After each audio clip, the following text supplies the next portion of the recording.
Third section உள்ள கருத்துக்களையும் அதன் தொன்மையை பற்றி காலம் கருதி அவர்களிடம்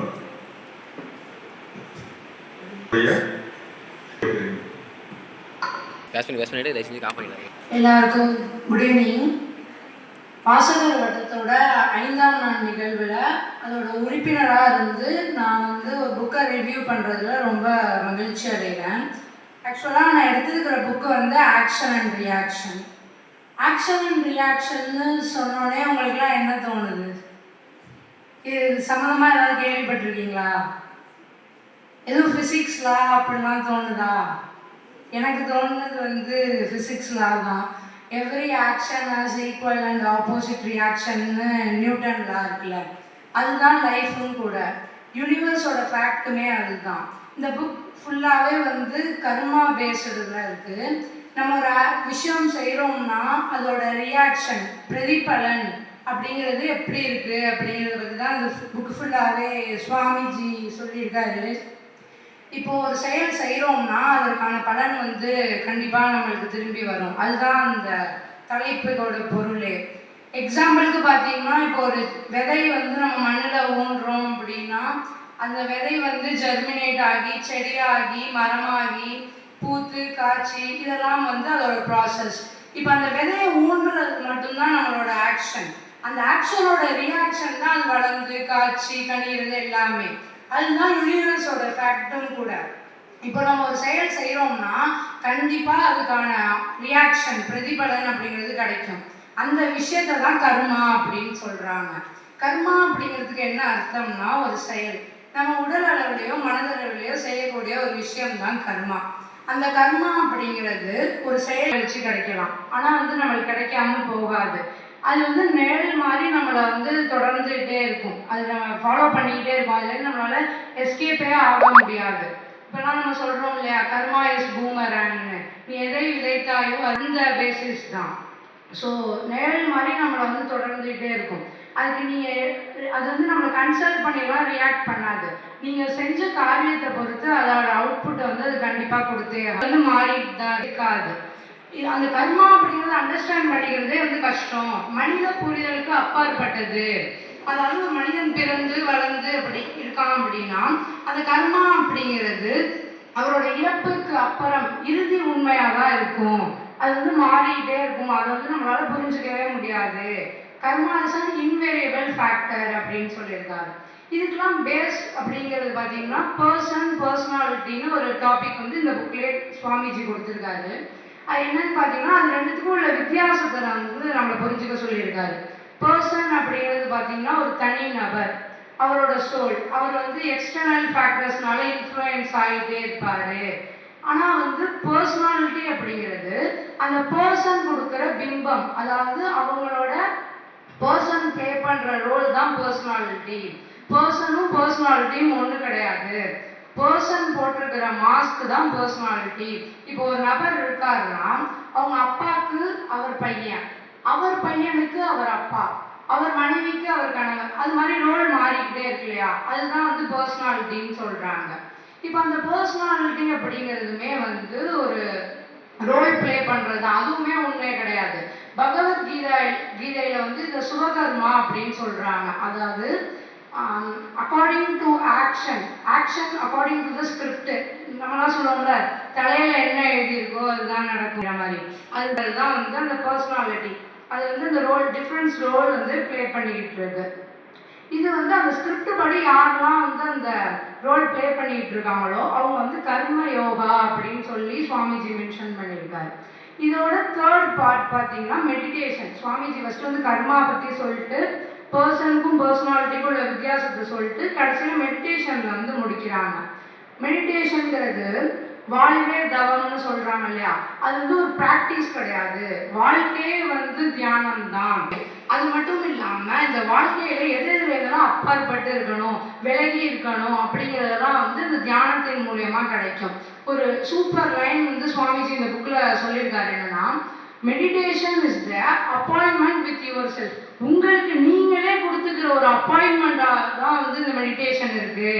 ஸோ அதை டெய்லியுமே ப்ராக்டிஸ் பண்ணுறதுனால எவ்வளவோ விஷயங்கள் நடக்கும்.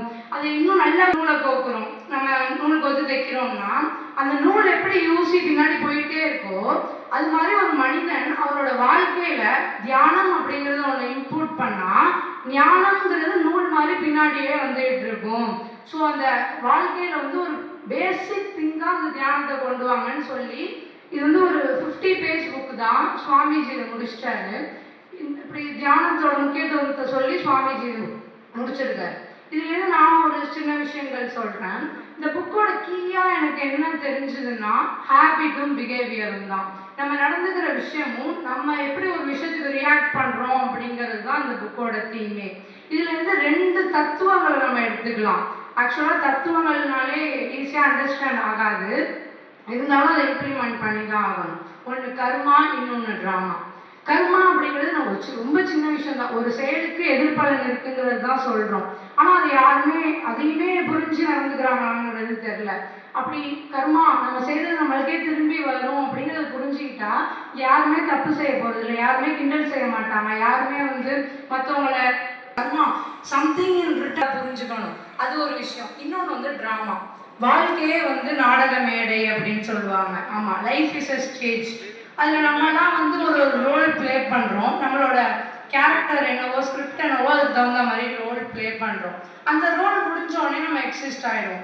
அதுக்குள்ளே ஏன் பொறாமை, வஞ்சம், கோபம், தாவங்கள் வாழ்க்கையில் அதுக்குள்ளே வந்து எப்படி இருக்கணுமோ அது மாதிரி நடந்துக்கிட்டா நல்ல அவுட்புட் கிடைக்கும். முற்பகல் செய்யும் பிற்பகல் விளையும், வினை விதைத்தவன் வினை அறுப்பான், திணை விதைத்தவன் திணை அறுப்பான். அதெல்லாம் வந்து இந்த புக்கோட ரொம்ப கனெக்டான ஒரு தீம்.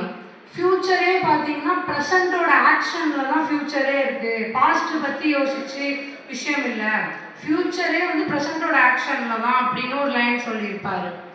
இப்படியே வந்து கர்மா அப்படிங்கிறத புரிஞ்சு நம்ம வந்து எதையுமே வந்து திரும்பி வராதுன்னு நினைக்கக்கூடாது. நம்ம என்ன செய்கிறோமோ அது கண்டிப்பாக நம்மளுக்கு திரும்பி வரும்.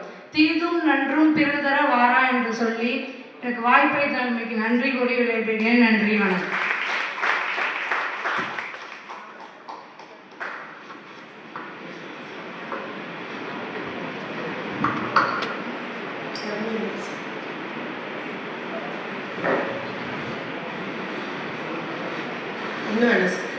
So very good afternoon to all present here. I am very happy to be here. So எல்லாருக்கும் மனமார்ந்த நன்றிகள். பெரிய லெவலில் ஒன்றும் பேச்சாளர்லாம் கிடையாது, இருந்தாலும் I want to share about the today's book review. So first of all, I wish to thank library madam, Meenambike madam, for inviting me, and Tamil ஐயா, ரமேஷ் ஐயா, and சிவகுமார் ஐயா இவரும் வந்து இதுக்கு ஒரு முயற்சி எடுத்து நல்ல விதமாக இந்த ப்ரோக்ராம் போயிட்டு இருக்கிறது ரொம்ப சந்தோஷமாக இருக்குது. It's a good thing, good sign. So இன்றைக்கி நம்ம என்ன புக்கு பற்றி பார்க்க போகிறோம் அப்படின்னா வெற்றி நிச்சயம் அப்படிங்கிற ஒரு புக்கு. அதோட ரைட்டர் வந்து சுகி சிவம் அப்படிங்கிற ஒரு. எதுக்காக இந்த பர்டிகுலராக இந்த புக்கை பற்றி ரிவ்யூ பண்ணணும் அப்படின்னா, இது எனக்கு விவரம் தெரிஞ்சு அகடமிக் இல்லாமல் படித்த ஒரு ஃபஸ்ட்டு புக்குன்னே சொல்லலாம். ரொம்ப வந்து நமக்கு படிப்பு நிறையா இருக்கிறதுனால நம்ம எக்ஸ்ட்ரா புக்ஸ் எல்லாம் ரொம்ப படிக்க மாட்டோம். இது எங்கள் அப்பா வந்து எனக்கு ப்ரெசன்ட் பண்ணாங்க, இதை நீ படிக்கணும் நல்லா இருக்குன்னு சொல்லிட்டு. ஸோ அப்போ வந்து நம்ம படிக்க ஆரம்பித்தது என்ன ஏஜ்னு தெரியல எனக்கு கரெக்டாக, ஒரு 24 ஐ திங்க் அந்த லெவல் தான் இருக்கும், தெரியல.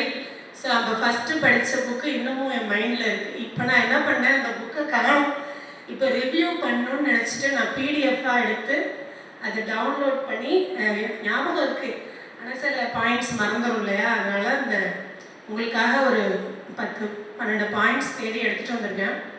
ஒரு 145 பேஜ் இருக்குது அந்த புக்கு. ஆனால் அந்த புக்கு போகிறதுக்கு தெரியாது, அவ்வளோ ஒரு இன்ட்ரெஸ்டிங்காக இருக்கும்.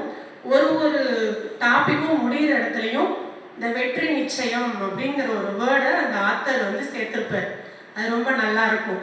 ஸோ பர்சனலி சென்டிமெண்டலி இந்த புக் வந்து எனக்கு ரொம்ப கனெக்டட். ஸோ கேர்ள் சைல்டுக்கு தெரியவங்களுக்கு அப்பா தான் ஃபஸ்ட்டு ஹீரோ இல்லையா, ஸோ நம்ம அப்பா கொடுக்குறது அப்படிங்கிறது தான் இது என்னோட கனெக்டட். ஸோ ஃபஸ்ட்டு வந்து டைட்டில் என்ன அப்படின்னா கேள்விகளே சாவிகள் அப்படின்னு சொல்லிட்டு அவர் ஒன்று சொல்கிறாரு. எல்லா விதத்துலேயும் கேள்வி கேட்கணும், யார், என்ன, எதுக்காக, ஏன் பண்ணணும் அப்படின்லாம் கேள்வி கேட்கணும்னு சொல்கிறாங்க இல்லையா. ஸோ அப்போ அவருக்கு ஒரு ஸ்டோரி சொல்ல வரேன். உங்களை மாதிரி ஒரு ஸ்டூடெண்ட்ஸ் குரூப் வந்து ஜான் கென்னடியை வந்து பார்க்க போகிறாங்க, பிரசிடெண்ட்டை பார்க்க போகும்போது அதில் ஒரு ஸ்டூடெண்ட் இருக்கான், கொஞ்சம் பிரைட்டாக தெரியுறான். ஸோ அப்போ அவர் கேட்குறாரு, நீ என்ன ஆக போகிற அப்படி எல்லாரையும் கேட்போம் இல்லையா, நீ என்ன ஆக போகிற அப்படின்னு கேட்கும்போது அந்த பையனையும் கேட்குறான். அந்த பையன் சொல்கிறான், நீங்கள் இப்போ இருக்க சீட்டில் நான் நாளைக்கு உட்காரணும், உங்கள் பிளேஸில் நான் இருக்கணும் அப்படின்னு சொல்கிறான். ஸோ எவ்வளோ ஒரு தைரியமான பதில், இது எல்லாருக்கும் சொல்ல வராது. அப்படி சொன்ன அந்த பையன் யாருன்னா பில் கிளின்டன். ஸோ பின்னால் அதே போஸ்டிங்கை, அதே பிரசிடென்ட் போஸ்டிங்கை வந்து அவரோட தான் ஆடிட்டர். ஸோ இப்படி தான் நம்ம யோசிக்கணும், கேள்வி கேட்கணும் அப்படிங்கிறது இந்த பாயிண்டில் சொல்ல வரேன். அது ஒரு 1.5 பேஜ் இருக்கும், அதோட ஷார்ட்னஸ் தான் நான் உங்களுக்கு சொல்கிறேன். அதில் அவர் என்ன சொல்கிறார் முக்கியமாக ஒன்றுன்னா, எவ்வளோ பெரிய வீடோ மாளிகையோ ஒரு அரண்மனையோ கதவு சின்னது தான். ஸோ அந்த கதவுலையும் தாழ்பாலுங்கிறது சின்னது தான், அதில் வந்து பூட்டு சின்னது தான், அதை திறக்கக்கூடிய சாவி வந்து அதை விட சின்னது தான். ஸோ ப்ராப்ளம் எவ்வளோ பெருசாக இருந்தாலும் அந்த சாவி வந்து ஒரு சின்ன சொல்யூஷனாக தான் இருக்கும். ஸோ சொல்யூஷனை கண்டுபிடிச்சிட்டோன்னா it will be very easy. நம்ம தான் பெருசாக நினச்சிட்டே இருப்போம், அது வந்து ரொம்ப சின்ன விஷயமாக. ஸோ கேள்விகளே சாவிகள்னு இது ஒரு ஃபஸ்ட்டு டாபிக். ஸோ ரெண்டாவது என்ன சொல்கிறாருன்னா, ஏழ்மைங்கிறது நம்ம வந்து வெட்கப்படக்கூடாது. ஒருத்தவங்க ஏழையாக இருக்காங்கன்னா அது நம்மளோட மிஸ்டேக் இல்லை. ஸோ ஏழையாக பிறந்துட்டோம், பணம் இல்லை அப்படிங்கிறதா நம்ம வருத்தப்படக்கூடாது. ஏழ்மையாக ஒருத்தவங்க இறக்க தான் கூடாது. ஸோ நம்ம அதுக்குள்ளே ஏதாவது ஒன்று க்ரியேட் பண்ணிவிட்டு ஒரு பேரோ ஒரு புகழோ நம்ம சம்பாதிச்சுட்டு அதுக்கப்புறமா நம்ம அது நம்மளோட வெற்றியாக இருக்கணும்னு சொல்கிறாரு. ஒரு ஸ்டோரி சொல்கிறாருன்னா, ஆப்ரஹாம் லிங்கன் வந்து பிரசிடெண்ட் ஆகிட்டு ஒரு ஸ்பீச் கொடுத்துட்டு அவர் பிளேஸில் போய் உட்கார்றாரு. அப்போ வந்து அவர் கூட இருக்கிறவர் ஒருத்தர் ரொம்ப ஆணவமாக இவரை எப்படியாவது மட்டம் தட்டணும். இவர் வந்து செருப்பு தைக்கிற தொழிலாளியோட பையன் நமக்கும் தெரியும். ஸோ அதை எப்படி சொல்லி மட்டம் தட்டுறதுன்னு யோசிக்கிறார். ஸோ நல்ல ஸ்பீச் கொடுத்துட்டாரு, எல்லாரும் கை தட்டிட்டாங்கன்னு சொல்லிட்டு சொல்கிறாரு, மிஸ்டர் லிங்கன் நீங்கள் வந்து ரொம்ப பெருமைப்பட வேண்டாம், உங்கள் அப்பா தச்சு கொடுத்த செருப்பு இன்னும் என் காலில் தான் இருக்குது அப்படின்னு சொல்கிறார். இதை வந்து அவர் ஒரு இழிவுபடுத்துறதுக்காக சொல்கிறார். ஆனால் லிங்கன் என்ன சொன்னார்னா, அது ரொம்ப நல்ல விஷயம், எங்கள் அப்பா ஒரு நல்ல தொழிலாளி, அவர் வந்து இறந்து ஒரு 4-5 வருஷம் ஆயிருந்தா கூட உங்கள் காலில் இன்னும் அவரோட செருப்பு இருக்குது, அதை நினச்சி எனக்கு ரொம்ப சந்தோஷம். இன் ஃப்யூச்சரில் அந்த செருப்பில் ஏதாவது மிஸ்டேக்னா நீங்கள் என்னை கால் பண்ணுங்கள், என்னை கூப்பிடுங்க அப்படின்னு சொல்கிறேன். அவர் என்ன சொல்கிறாரு, நான் நல்லா செருப்பும் தப்பேன், நல்லா என்னால் நாடாளவும் தெரியும் அப்படின்னு சொல்லிட்டு உட்காரு. ஸோ அந்த மாதிரியான ஒரு பதில் தான் தேவை நமக்கு. ஸோ நெக்ஸ்ட் டாபிக் என்னென்னா, உங்களுக்குள்ளே ஒரு கொலம்பஸ். ஸோ கொலம்பஸ் நமக்கு தெரியும், அவர் என்ன பண்ணார், அமெரிக்காவை கண்டுபிடிச்சாருன்னு தெரியும். அவர் கண்டுபிடிச்சிட்டாரு ஈஸியாக, நம்மளும் படிச்சிட்டோம். பட் ஆனால் அதுக்கான முயற்சி வந்து பெரிய முயற்சி அவர் எடுத்தது. அவருக்கு யாருமே வந்து ஒத்துழைப்பு கொடுக்கல அந்த சமயத்தில். ஏன்னா அவ்வளோ பெரிய ஒரு விஷயத்துக்கு எல்லாருமே ஒத்துக்க மாட்டாங்க இல்லையா, யாருமே ஒத்துழைப்பு கொடுக்கல. அந்த நாட்டோட ராணி வந்து இசபெல்லா கடைசியாக ஒத்துக்கிட்டு என்ன செஞ்சாங்கன்னா, ஒரு பெரிய கப்பலும் அதில் நிறைய பொருட்களும் சாப்பிட்ற பொருட்கள் தேவையான பொருட்கள் கொடுத்து விட்டாங்க. ஆனால் அந்த கப்பலை இயக்கிறதுக்கு போகிறதுக்கு ஆளுங்களே இல்லை. என்ன செய்யறது யோசிக்கிறார். இவர் மட்டும் போக முடியாது, ஒரு டீம் வேணும் இல்லையா, அதை யோசிக்கிறாரு. அப்புறம் என்னாச்சுன்னா, சிறை கைதிகள் இருப்பாங்க இல்லையா, அவங்கள கூட்டிகிட்டு போனார். ஏன்னா அவங்க எப்படி இருந்தாலும் இங்கே சாக தான் போகிறாங்க. சரி நம்ம கப்பலில் போய் ஜெயிச்சா ஏதாவது ஒன்று கிடைக்கும், அதர்வைஸ் நம்ம இறந்தோம்னா இங்கே சாக போகிறவங்க அங்கேயும் போய் செத்துட்டு போட்டோம்னு சொல்லிட்டு என்ன பண்ணுறாங்க, சிறை கைதிகளை தான் கூட அழைச்சிட்டு போனார். போயிட்டு வந்ததில் ஆக்சுவலி அவர் தேடி போனது வந்து இந்தியாவை தான், ஆனால் அவர் கண்டுபிடிச்சது என்ன, அமெரிக்காவை. ஸோ கொலம்பஸ் வந்து கடைசியில் வெற்றி பெற்றாரு, அந்த சிறை கைதிகளை வச்சு வெற்றி பெற்றாரு. ஸோ கொலம்பஸ் கண்டுபிடிச்சிட்டாரு, நம்ம என்ன கண்டுபிடிக்க இருக்குன்னு எல்லாரும் யோசிப்போம். நமக்கும் கொலம்பஸ் செட் ஆகணும், அதுதான் நம்ம கண்டுபிடிக்கணும். நம்ம வெளியில் எந்த உலகத்தையோ எதையும் கண்டுபிடிக்க வேண்டாம், நமக்குள்ளே என்ன இருக்கோ அதை கண்டுபிடிக்கணுங்கிறது தான் அவர் சொல்ல வர அந்த point. So and then next வந்து நேற்றைய சராசரிகள் இன்றைய சக்கரவர்த்தி. இது வந்து ஸ்டூடெண்ட்ஸ் கண்டிப்பாக சொல்லணும்னு நான் விரும்புகிறேன். ஸோ நம்ம ஆவரேஜாக இருக்கோன்னு என்றைக்கும் ஃபீல் பண்ணவே கூடாது. எல்லாருமே நிறைய பேருமே வந்து நம்ம பெரிய ஆளாக வந்து அவங்கள பார்த்துருக்கோம். ஸோ ஆவரேஜ்க்காக யாரும் ஃபீல் பண்ணாதீங்க, என்னால் ஃபஸ்ட்டு வர முடியல, ஸ்கூல் ஃபஸ்ட்டு வர முடியல, யூனிவர்சிட்டி ஃபஸ்ட்டு வர முடியல, நம்ம ஃபீல் பண்ணக்கூடாது. என்றைக்குமே சராசரிகள் தான் வந்து சாதிச்சிருக்காங்க. உங்களுக்கு ஐன்ஸ்டீன் தெரியும் இல்லையா? ரிலேட்டடாக படிச்சிருப்பீங்க. ஐன்ஸ்டீன் வந்து ஒரு பெரிய விஞ்ஞானி. அவர் என்ன பண்ணுறாரு, அவர் ஜெர்மானியர். ஸோ அவரை வந்து வலிமை மிக்க நாடான அமெரிக்கா என்ன செய்யறது, அவரை கடத்திடுது. அவரை கடத்திட்டு போயிட்டு பெரிய லேப் வச்சு தராங்க. லேப் வச்சு கொடுத்து நீங்கள் கண்டுபிடிங்க, ஏன்னா அவங்க நாட்டுக்கு பெருமை வரணும்னு நிறைய கண்டுபிடிக்க சொல்கிறாங்க. அப்போ வந்து கண்டுபிடிக்க சொல்லிட்டு என்ன கேட்குறாங்க, இந்த லேபில் உங்களுக்கு ஏதாவது வசதி குறைச்சலாக இருக்கா அப்படின்னு கேட்குறாங்க. அவரெல்லாம் சுற்றி பார்த்துட்டு சொல்கிறாரு, எல்லா வசதியும் இருக்குது, ஆனால் டஸ்ட்பின் கொஞ்சம் சின்னதாக இருக்குது அப்படின்னு சொல்கிறாரு. எல்லாரும் உடனே ஆச்சரியமாக பார்க்குறாங்க. எல்லா வசதியும் விட்டுட்டாரு, இது என்ன டஸ்ட்பின்ல என்ன இருக்குது அப்படின்னோன்னா, இல்லை நான் கொஞ்சம் நிறைய தப்பு பண்ணுவேன், நிறைய எழுதி எழுதி மிஸ்டேக் பண்ணி கிழிச்சு போட்டு தான் திரும்ப என்ன பண்ணுவேன், கண்டுபிடிப்பேன், எனக்கு கொஞ்சம் டஸ்ட்பின் பெருசாக வேணும்னு சொல்கிறேன். ஸோ பெரிய உலகமே பார்க்கக்கூடிய விஞ்ஞானிக்கே மிஸ்டேக் வரும்போது நமக்கெல்லாம் மிஸ்டேக் வரதான் செய்யும் இல்லையா? ஸோ மிஸ்டேக்கை பற்றியோ நமக்கு தெரியாததை பற்றியோ கவலைப்படக்கூடாது. ஸோ அவர் எப்படி இருந்தாரோ அதே மாதிரி. அதே போல் இன்னொரு இன்சிடென்ட் என்னன்னா, நமக்கு தெரியும் அந்த பர்சனை, அவர் குழந்தையா இருக்கும்போது அந்த குழந்தை பேர் வந்து டாமி. இந்த டாமி வந்து அவங்க அம்மா என்ன செய்கிறாங்கன்னா, ஒரு 4 வயசுல ஸ்கூலுக்கு அனுப்புகிறாங்க. ஸ்கூலுக்கு அனுப்பிட்டு ஃபஸ்ட்டு டே ஒரு எல்லா அம்மாவும் என்ன பண்ணுவாங்க, ஸ்கூலுக்கு போய் என்ன பண்ணிச்சு குழந்தைன்னு ஒரு ஆர்வமாக இருக்கும். ஸோ வீட்டுக்கு வந்தோடனே கேட்குறாங்க, நீங்கள் என்ன நடந்துச்சு ஸ்கூலில் அப்படின்னு கேட்குறாங்க. அந்த பிள்ளை என்ன செய்யுது, ஒரு லெட்டர் எடுத்து அவங்க அம்மாட்ட கொடுக்குது. மிஸ் வந்து இந்த லெட்டரை அவங்கள்ட்ட கொடுத்தாங்கம்மா அப்படின்னு சொல்லி கொடுக்குது. அவங்க அம்மா அதை படிக்கிறாங்க ஆர்வமாக. படிக்கும்போது அதில் என்ன போட்டிருக்குன்னா, உங்கள் குழந்தை வந்து இந்த பள்ளியில் படிக்க தகுதி இல்லாதது அப்படின்னு போட்டிருக்கு. ரொம்ப கஷ்டமாக போயிடுது. நம்ம ஃபஸ்ட்டு டே அனுப்பிச்சி விட்டோம். ஏன் அப்படின்னா டஃப் அண்ட் டம், அந்த குழந்தை காது கேட்காது, வாயும் பேச முடியாது, அவங்க அப்படி சொல்லியிருக்காங்க. ஆனால் வந்து அவங்க என்ன பண்ணாங்க, அந்த அம்மா அதுலேருந்து அவங்க வீட்டிலே வச்சு பாடம் சொல்லி கொடுத்து, அந்த பையன் கேட்குறான், அவனுக்கு படிக்க தெரியல, அந்த லெட்டரில் என்னம்மா இருந்துச்சு அப்படின்னு கேட்குறான். எல்லாம் சொல்லித்தரேன் நான் அப்படின்னு சொல்லிட்டு வீட்டிலே சொல்லித்தராங்க. ஸோ ஸ்கூலில் சேர்க்கறதுக்கு தகுதி இல்லைன்னு சொன்ன ஒரு குழந்தைய தான் நம்ம எல்லாருமே, அந்த அவரோட பேர் இல்லாமல் நம்மளால் படிக்கவே முடியாது. That is Thomas Alva Edison. So ஸ்கூலில் சேர்க்கக்கூடும் தகுதி இல்லைன்னு சொன்னவரை பற்றி நம்ம தான் படிச்சுக்கிட்டே இருக்கோம் இன்னை வரைக்கும் இல்லையா? ஸோ அவரோட கண்டுபிடிப்புகள் ரொம்ப அதிகம். ஸோ அவரோட ரிலேட்டடாக ஒன்று அது தாமஸ் ஆல்வாவோட லேப் ஒரு தடவை ஃபயர் ஆகிடுச்சு. இது எல்லாமே அந்த புக்கில் இருந்தது தான். ஸோ லேப் பெரிய அளவில் தீ பிடிச்சிருச்சு. அப்படி பிடிக்கும்போது அவர் எல்லாரும் ஃபீல் பண்ணுறாங்க, ஐயோ நிறைய கண்டுபிடிப்புகள் வீணாயிடுச்சு அப்படின்னு. அப்போ அவர் என்ன சொல்கிறாரு, பரவாயில்ல நிறைய மிஸ்டேக் இருக்கு போல இருக்கு, ஸோ தட் அது எரியட்டும், நான் புதுசாக என்ன பண்ணுவேன், திரும்ப கண்டுபிடிச்சிப்பேன் அப்படின்னு சொல்கிறாரு. இதுவும் அதில் ஒரு அருமையான விஷயம். இன்னொன்று என்ன அடுத்த டாபிக் அப்படின்னா, காலத்தின் அருமை. ஸோ நம்ம எல்லாருக்குமே காலத்தின் அருமையை பற்றி பேசிகிட்டே இருக்கோம். ரொம்ப அவசியமான ஒன்று இல்லை. எதை வேஸ்ட் பண்ணுறவங்களையும் நம்ம மன்னிச்சிடலாம், காலத்தை வேஸ்ட் பண்ணுறவங்கள மன்னிக்கவே முடியாது. ஸோ ஒரு வருஷத்தோட அருமை யாருக்கு தெரியும் அப்படின்னா, நார்மலாக பேசுகிறது தான். ஸோ ஒரு ஸ்டூடெண்ட் ஒரு பரீட்சையை தவற விட்டுட்டான் கடைசி இயரில் அப்படின்னா, ஒரு வருஷத்தோட அருமை அந்த குழந்தை நல்லா பிறந்திருக்குமே. ஸோ அந்த மாதிரி ஒரு வாரத்தோடைய அருமை, வார பத்திரிகை நடத்துகிறவங்களுக்கு தெரியும், நிறைய விற்பனை அப்படின்னு நினச்சிருப்பார். ஒரு நாளுடைய அருமை வந்து 2 பேர் இருப்பாங்க. அந்த 2 பேரில் ஒருத்தர் வந்து முதல் நாள் பிறந்திருப்பாரு, அடுத்தவர் அடுத்த நாள் பிறந்திருப்பார். இதனால சீனியாரிட்டி போய் பதவி உயர்வு கிடைக்காம இருக்கவங்களாம் நிறைய பேர் இருப்பாங்க. அப்புறம் ஒரு மணியின் அருமை பரீட்சை டயத்தில் தான் நமக்கு தெரியும், அந்த செகண்ட்ஸ் எவ்வளோ ஃபாஸ்ட்டாக போகுதுன்னு. ஒரு மணியினுடைய அருமை, ஒரு சீரியஸாக ஒரு பேஷண்ட் ஆப்ரேஷன் பண்ணும்போது ஒரு மணியினுடைய அருமை தெரியும். ஸோ ஒரு நிமிடத்தினுடைய அருமை, நம்ம ரயிலையோ பஸ்ஸையோ போட்டோம்னா அந்த நிமிஷம், வினாடியின் அருமை, விபத்து நடக்குதுலையே அப்போதான் தெரியும் வினாடியினுடைய அருமை.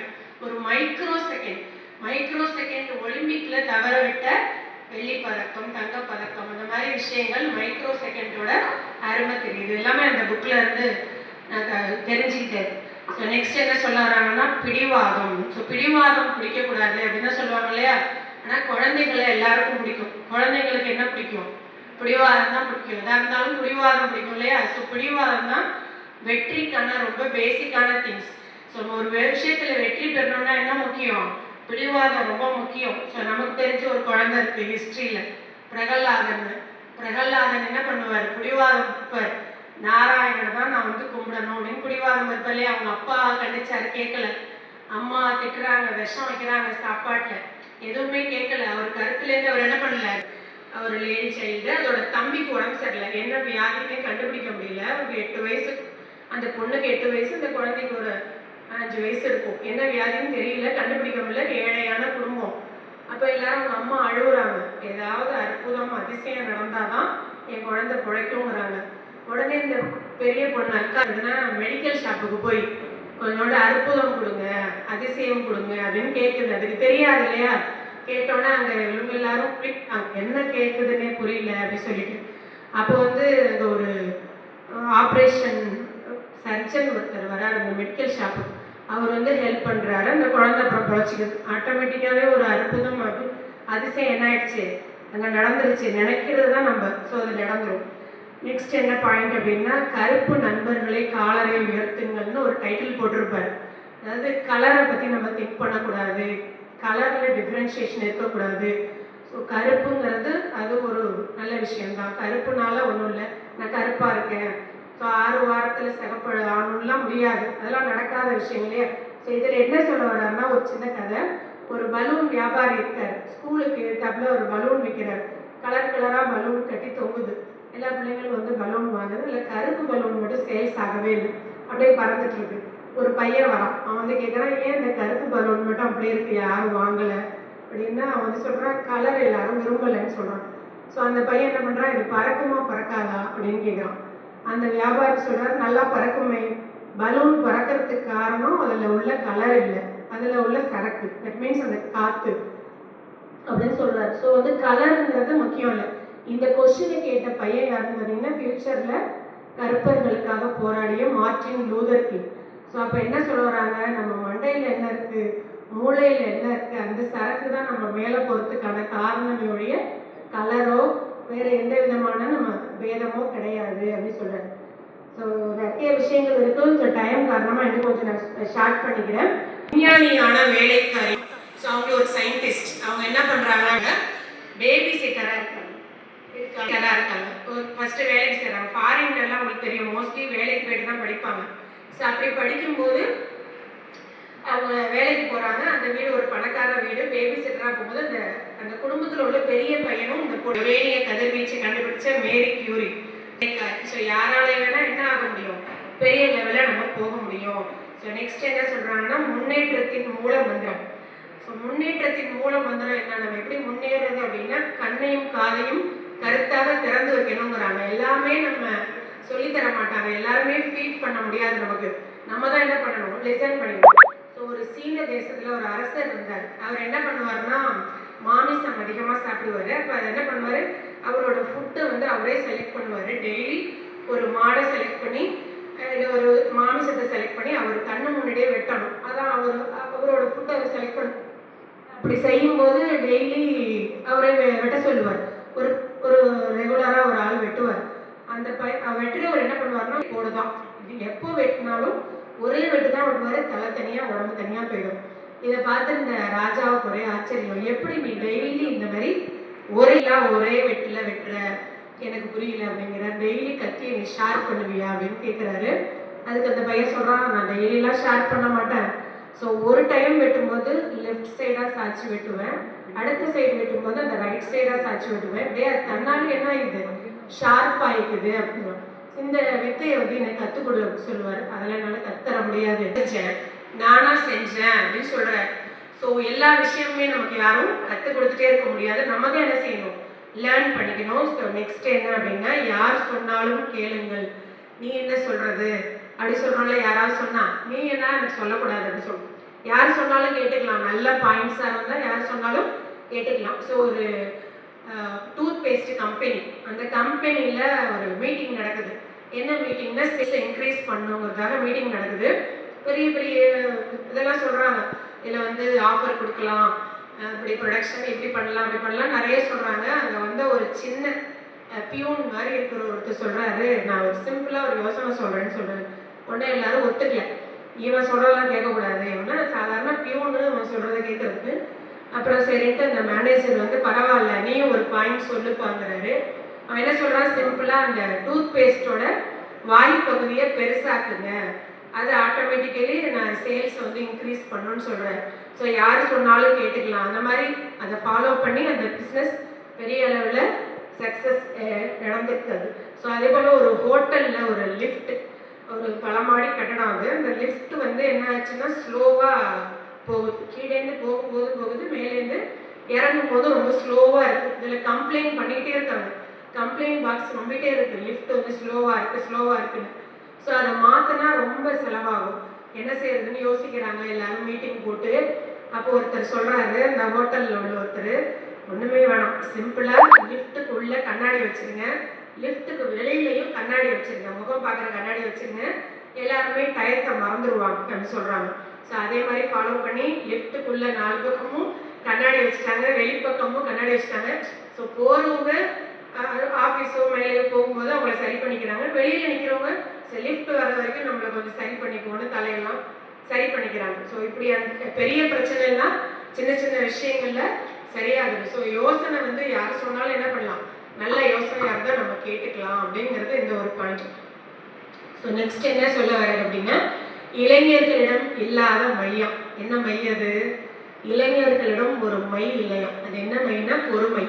ஸோ பொறுமைங்கிறது யாருக்குமே இல்லை அப்படிங்கிற சொல்ல வர்ற. ஸோ என்ன பொறுமை அப்படின்னா, ஒரு எப்போ நமக்கு பொறுமையும் திறமையும் இருக்கும்போது தான் வெற்றி கிடைக்கும். ஸோ உடனே ஒரே நாளில் எதுவுமே நடந்துடாது, ஒரு காலம் சமயம் இருக்குது, வெயிட் பண்ணணும். இதுக்கு ஒரு பஞ்சதந்திர கதை ஒன்று சொல்கிறாங்க. ஒரு குரங்கு ஒன்று இருந்துச்சு, அதுக்கு வந்து ரொம்ப அலுப்பாக இருந்துச்சு பழத்தை தேடி போய் சாப்பிட்றதுக்கு. அதுக்காக அது என்ன பண்ணிச்சு, நம்மளே ஒரு தோட்டம் போடுவோன்ட்டு நிறைய விதைகள் எடுத்துகிட்டு வந்து அது ஒரு சின்ன ஒரு ஸ்கொயர் முடியுமோ அவ்வளோ செஞ்சு போட்டுட்டு வெயிட் பண்ணுது. இந்த செடி சின்னதாக கூட முளைச்சி வரவே இல்லை, ரொம்ப டென்ஷன் ஆகிடுச்சு. அதோட சீனியர் குரங்கிட்ட போய் கேட்குது, இதையே வந்து செடி வெளியிலேயே நீ என்ன பண்ணியிருக்கேன், ஏதோ தப்பு பண்ணியிருக்கேன்னு. விதையெல்லாம் அழுகாதே, நான் பார்த்தேனே. எப்படி பார்த்தேன்? நான் தான் டெய்லி அதை தோண்டி எடுத்து பார்க்குறேனே அப்படின்னு சொல்லிச்சு. ஸோ அது விதை தண்ணிக்குள்ளே போய் மண்ணில் போய் ஊனி வர்றதுக்கு ஒரு காலம் இருக்குது. அந்த காலம் வரைக்கும் பொறுமை இல்லாமல் இருந்தால் நம்மளால் எதையுமே சாதிக்க முடியாது அப்படிங்கிறது தான் அந்த கதை. ஸோ இளைஞர்களிடம் இருக்க வேண்டிய மை பொறுமை ப்ளஸ் திறமை இருந்தால் வெற்றி நிச்சயம் அப்படிங்கிற மாதிரி அந்த ஒரு ஸ்டோரி முடியுது. ஸோ நெக்ஸ்ட் என்ன சொல்கிறாருன்னா, ஒரு 2 பாயிண்ட்டு, சவாலே சமாளின்னு சொல்லுவோம். சவால்னால் நமக்கு நிறைய வரும் இல்லையா லைஃப்பில். இப்போ கூட உங்களுக்கு கம்மியாக வரும், இன்னும் காலேஜ் விட்டு வெளில போனால் அதிகமான சவால்களை சந்திக்க வேண்டிய கட்டாயம் ஏற்படும். அதுக்கு 2 டெக்னிக் சொல்கிறாரு. என்ன டெக்னிக்னா, ஒன்று வந்து ஃபைட், இன்னொன்று ஃப்ளைட். ஃபைட்டுன்னா ஒன்று அந்த சவாலை எதிர்த்து போராடணும், இல்லை ஃப்ளைட் அப்படின்னா தப்பிச்சு எங்கேயாவது ஓடணும்.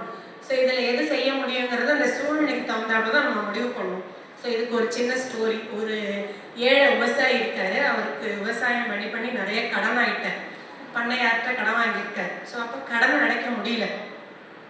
அப்போ என்ன செய்யறாரு, இந்த பண்ணையார் ஒரு ஐடியா பண்ணுறாரு, இந்த ஏழை விவசாயியோட பொண்ணை நம்ம எப்படியாவது கல்யாணம் பண்ணிக்கணும், இந்த கடனை வச்சு கல்யாணம் பண்ணிக்கணும்னு சொல்லிட்டு ஊரை கூட்டுறாரு. இவர் எனக்கு இவ்வளோ பணம் கொடுக்கணும், அதுக்கு பதிலாக இவரோட மகளை நான் திருமணம் பண்ணிக்கிறேன்னு சொல்கிறாரு. அப்போ என்ன செய்கிறாங்க, எல்லாரும் சேர்ந்து முடிவு பண்ணி இந்த சீட்டு குலுக்கி போடுவாங்க இல்லையா, அந்த மாதிரி குலுக்கி போட்டு எடுக்கணும். அப்படிங்கும்போது ஒரு 2 சீட்லேயும் ஒரே விஷயத்தை தான் எழுதி போட்டிருக்காரு. ஏன்னா கிரிட்டிக்கலாக இருக்கார் இல்லையா, 2 சீட்லேயுமே திருமணம் செய்து கொள்ள வேண்டும் அப்படிங்கிற மாதிரி எழுதி போட்டிருக்காரு. இந்த பொண்ணுக்கு தெரிஞ்சிருச்சு, ஆனால் அதை வந்து ப்ராக்டிஸாக கையாளும் சொல்ல முடியாது, பெரியவராக இருக்காரு, ஊருக்கு பெரியவராக இருக்காரு. இப்போ அந்த பொண்ணு டக்குன்னு என்ன பண்ணிச்சு, 2 சீட்டு போடும்போது ஒரு சீட்டு எடுத்து வாயில் போட்டு மென்று முழுங்கிட்டான். பொண்ணை எல்லாரும் கேட்குறாங்க, எப்படி தெரிஞ்சுக்கிறது இந்த மாதிரி எடுத்து வாயில் போட்டேன் அப்படின்னு. அதுக்கு அந்த பொண்ணு சொல்கிறா, நான் எடுத்ததுக்கு ஆப்போசிட்டாக ஒன்று இருக்கும் இல்லையா, அதுக்கு ஆப்போசிட்டாக உள்ளதான் நான் முழுங்கியிருப்பேன், அப்போ அது என்னன்னு எடுத்து பாருங்கன்னு சொல்கிறாங்க. அதில் திருமணம் செய்து கொள்ள வேண்டும்னு இருக்குது. அப்போ நான் சாப்பிட்டது திருமணம் செய்ய வேண்டாம்னு தான் இருக்கும், அதே நம்ம ஃபாலோ பண்ணிக்கலாம் அப்படின்னு சொல்கிறோம். ஸோ அந்த சுச்சுவேஷனை எப்படி ஹேண்டில் பண்ணுறது, சண்டை போட முடியாது, எதிர்க்க முடியாது, பலம் இல்லை. அப்போ அதை நம்ம புத்தி சாதிக்கிறதுலாம் தான் அந்த பொண்ணு என்ன செய்யலாம், அதை ஹேண்டில் பண்ண. ஸோ இது ஒரு ஸ்டோரி அவர் சொல்கிறார். நெக்ஸ்ட் என்ன தொடர் நம்ம முடிச்சுக்குவோம். ஸோ லாஸ்ட்டாக என்ன சொல்கிறாருன்னா, மனிதர்களில் வந்து ஒரு 3 வகையாக இருக்காங்க, நீங்கள் எந்த வகை அப்படிங்கிற மாதிரி கேட்குறாரு. ஸோ என்ன வகையாக இருக்காங்க, நம்பர் 1 அப்படின்னு பார்த்தோம்னா, எல்லாரும் செய்கிற ஒரே மாதிரியான விஷயங்களை செஞ்சுட்டு இறந்து போகிறவங்க. எல்லாரும் வேலைக்கு போகிறாங்களா, வேலைக்கு போகிறது, எல்லாரும் சாப்பிட்ற கல்யாணம் பண்ணிக்கிறாங்க, அப்படியே இறந்து போகிறது முதல் வகை. ஸோ ரெண்டாவது வந்து ஸோ எவரும் செய்யாததை நம்ம செஞ்சு பார்க்குறது, அதில் ஏதாவது சக்ஸஸ் பண்ண முடியுதான்னு செஞ்சு பார்க்குறது. ஸோ செய்யாததை செஞ்சு பார்க்குறது அது ஒன்று. யாருமே செய்ய முடியாதுன்னு ஒன்று இருக்கு, இது முடியாதுன்னு சொல்லுவாங்க இல்லையா, அதை செஞ்சு பார்க்குறது மூணாவது வகை. ஸோ இதில் எந்த வகையாக இருக்கணும் அப்படிங்கிறத நம்ம தான் முடிவு பண்ணணும். ஸோ நம்ம நார்மலாக இருக்க போகிறோமா, மற்றவங்களுக்கு ஒரு எக்ஸாம்பிளாக செய்ய முடியாது செய்ய போகிறோமா, செய்யவே முடியாதுன்னு சொன்னதை செஞ்சு காட்ட போகிறோமாங்கிறத நம்ம தான் யோசிக்கணும். ஸோ தனித்தன்மையோடு இருங்கள் அப்படி சொல்கிறாரு. யூனிக்காக இருக்கணும் எப்போதுமே. ஒரு கூட்டத்தில் இருந்தாலும் நம்ம எப்படி இருக்கணும், தனியாக தெரியணும், யூனிக்காக இருக்கணுங்கிறது தான் சொல்கிறாங்க. ஸோ வள்ளலார் கூட என்ன சொல்லுவார், பசித்திரு தனித்திரு விழுத்திருன்னு சொல்லுவார். இது எங்களோட தமிழ் வாத்தியார் 10th படிக்கும் போது சொன்னது நினப்பு இருக்குன்னு எனக்கு. அந்த ஃபர்ஸ்ட் லைன் எல்லாம் சேர்த்து சொல்லுவார். பசித்திருல ப இருக்கும், தனித்திருல த இருக்கும், விழித்திருல வி இருக்கும். இது 3 சேர்த்தா உனக்கு பதவி கிடைக்கும் அப்படின்னு சொல்லுவாங்க. ஸோ அது இன்னும் நமக்கு நினப்பு இருக்கு. ஸோ எப்போதுமே நம்ம 10 பேர் இருக்க இடத்துல தனியாக இருக்கணும்னா யார்கிட்டையும் பேசாமல் இருக்கணும்னு அர்த்தம் இல்லை, தனியாக தெரியணும், நம்மளுடைய அந்த ஸ்கில்ஸில் தனியாக தெரியணுங்கிறது தான் பசித்திரு தனித்திரு விழுத்திரு. ஸோ இவ்வளோ நேரம் பொறுமையாக என்னுடைய இந்த சின்ன ஷேரிங்ஸை கேட்ட எல்லாருக்கும் மிகுந்த நன்றி. Thank you so much.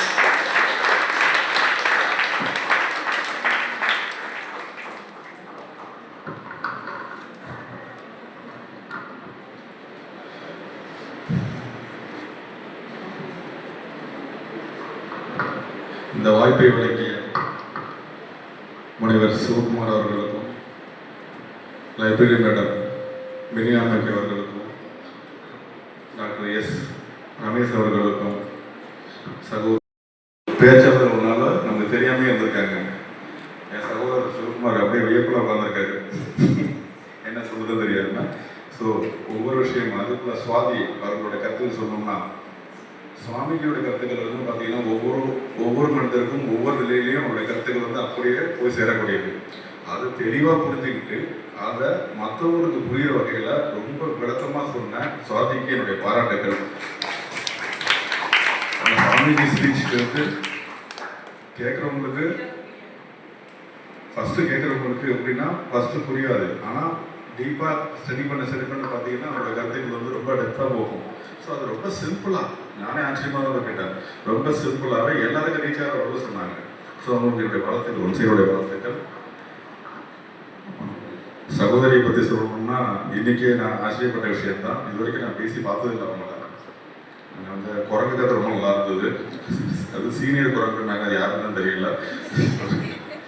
ஸோ அனைவருக்கும் என்னுடைய வாழ்த்துக்கள். நேரம் கருதி இந்த வாய்ப்பை வழங்கிய அனைவருக்கும் ஒரு முறை நன்றி கூறி நன்றி வணக்கம்.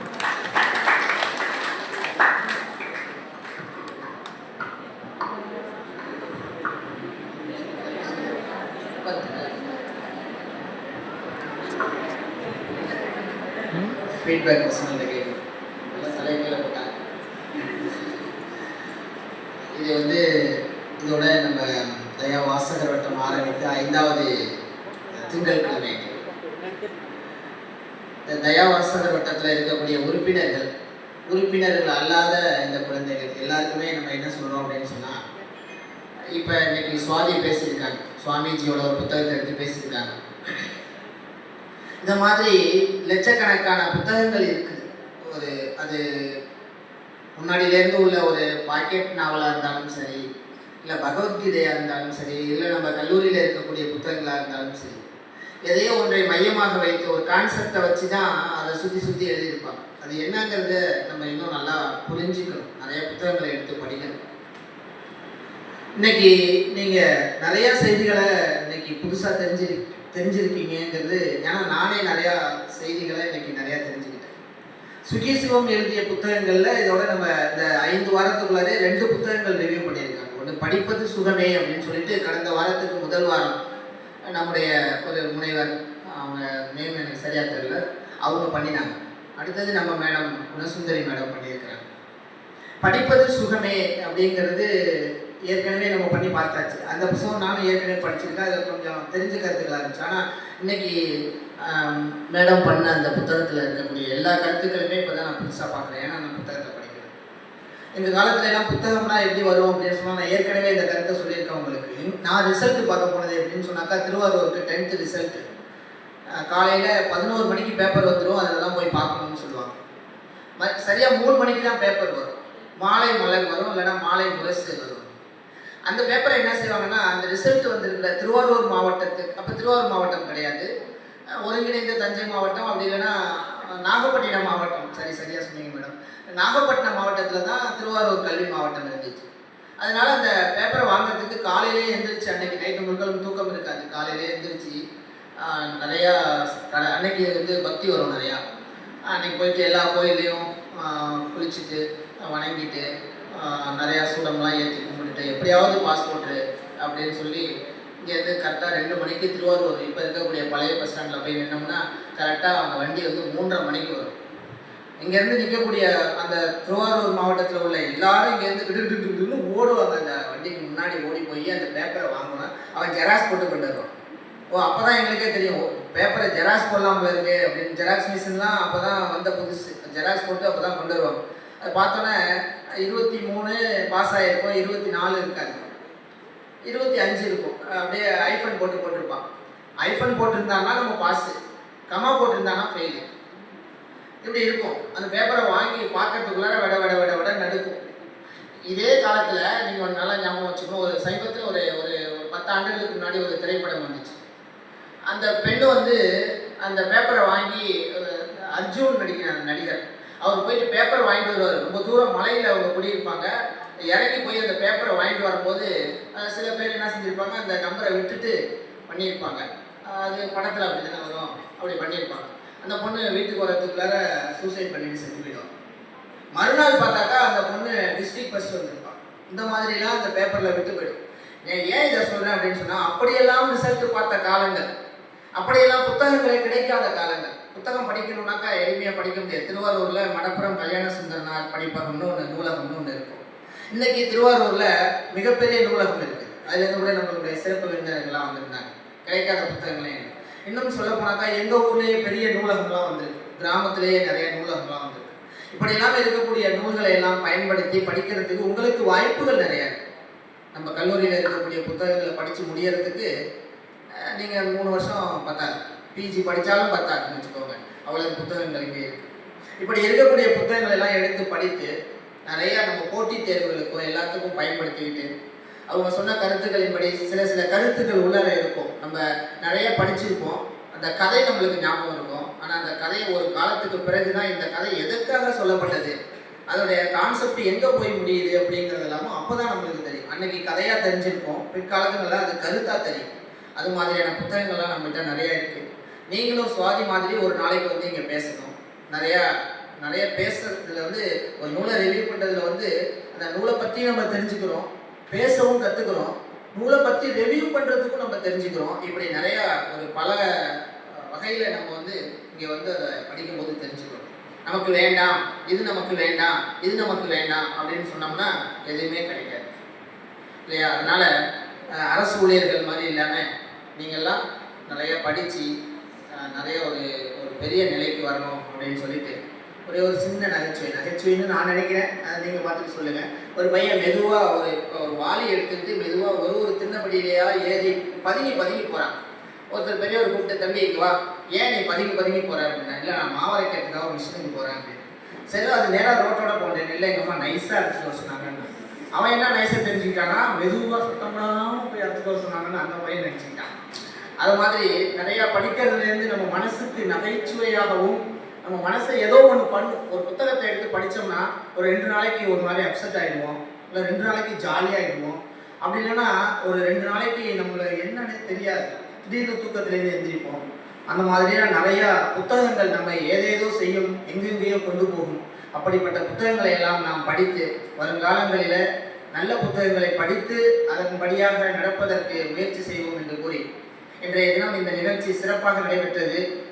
5 வாரங்கள் ஓடோடி விட்டது. நான் இப்போ தான் மேடத்திட்ட பேசிகிட்டு இருக்கும்போது சொன்னேன், இப்போ தான் ஆரம்பித்தது மாதிரி இருந்துச்சு மேடம், 5 வாரங்கள் கடந்து விட்டது அப்படின்னு சொல்லும்போது, இதில் நிறையா நீங்கள் தெரிஞ்சுக்க விஷயங்கள், தெரிந்து கொள்ள வேண்டிய விஷயங்கள்லாம் நிறையா இருக்குது. இதில் நீங்களும் வாசகர் வட்டத்திலே சேருவதற்கான வாய்ப்பு இருக்குது அப்படின்னு இன்னைக்கு மேடம் சொன்னாங்க. புதிதாக உறுப்பினர் இதுவரைக்கும் 150 பேர் சேர்ந்துருக்கிறாங்க. நீங்களும் சேர்ந்து கொள்வதற்கான வாய்ப்புகள் இருக்கிறது. பிற்காலத்தில் ஒரு சின்ன ஒரு இது மாதிரி வச்சு உங்களுக்கு அதில் ஒரு சர்டிஃபிகேட் கொடுக்கறதுக்கான ஏற்பாடும் பண்ணியிருக்கிறோம் என்று சொல்லி இந்த நிகழ்வை சிறப்பாக அமைத்து கொடுக்க வந்த மாணவர்களாகிய உங்களுக்கும் இந்த நிகழ்வுக்கு வருகை தந்து சிறப்பித்த அனைவருக்கும் நன்றி கூறி விடைபெறுகிறேன். நன்றி.